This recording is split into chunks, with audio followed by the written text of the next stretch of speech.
we all have to be a little bit careful and mindful of the security of our embassy in Moscow when we think about calling for demonstrations here in London.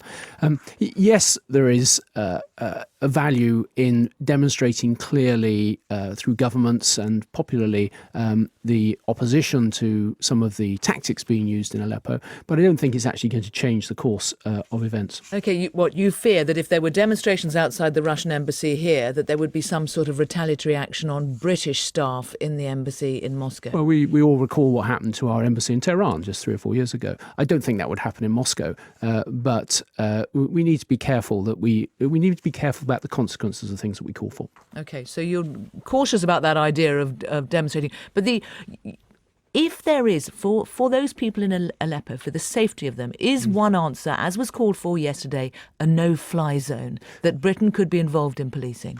Well, we need to be realistic about this. That was an option 4 years ago, 3 years ago. It was the House of Commons who actually decided not to intervene in Syria in the debate in August 2013. That led to the Americans not intervening as well directly.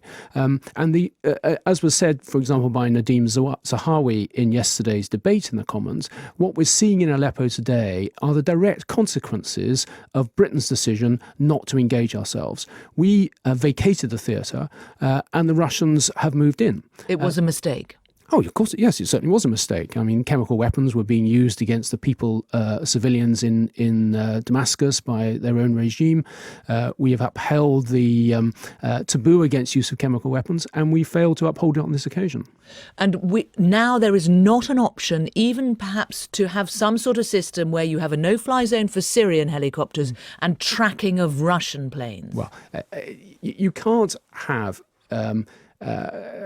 NATO forces or American forces operating in the same theatre as Russian forces without risking a very direct clash between the two. We have vacated the theatre, we've left it to the Russians, and these are the consequences. So I think it is unrealistic in military terms to think of having a sort of partial, a selective no-fly zone without carrying the risk of direct confrontation with the Russians.